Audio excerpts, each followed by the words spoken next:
শেরপুর জেলা বিএনপির নবনির্বাচিত সিনিয়র যুগ্ম আহ্বায়ক ফজলুর রহমান তারাকে সংবর্ধনা জানিয়েছে নালিতাবাড়ী উপজেলা বিএনপি ও এর অঙ্গ সংগঠনগুলো। জায়েদ মাহমুদের প্রতিবেদনে থাকছে বিস্তারিত। বিকেলে নালিতাবাড়ী উপজেলার নলজোড়া ইমতাজ আলী উচ্চ বিদ্যালয় মাঠে রাজনগর ইউনিয়ন বিএনপির ব্যানারে গণসংবর্ধনার আয়োজন করা হয়। সংবর্ধনা অনুষ্ঠানে হাজারো নেতাকর্মীর উপস্থিতিতে পুরো মাঠ হয়ে ওঠে মুখর এবং প্রাণবন্ত। ফুলের শুভেচ্ছা মিছিল ও স্লোগানের সমগ্র অনুষ্ঠান স্থল উৎসব মুখর পরিবেশ ধারণ করে।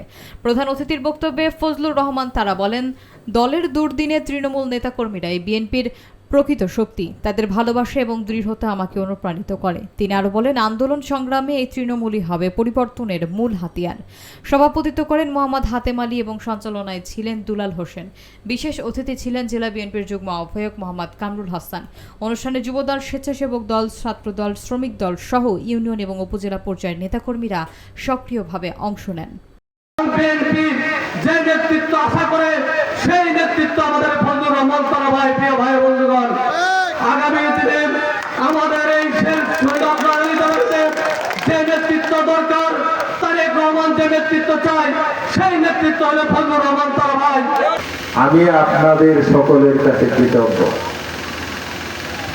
আপনারা যারা আমাকে এই বিরল সম্মান দিয়েছেন, অনেকেই অভিহিত করেছেন এই মাঠে, এই নলদোড়া মাঠে, নলদোড়া বাজারে এত লোক এর আগে আর কোনোদিন হয়নি।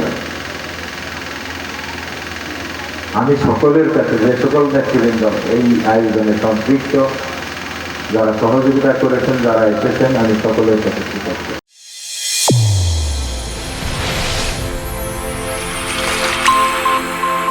চ্যানেল A1 হৃদয়ের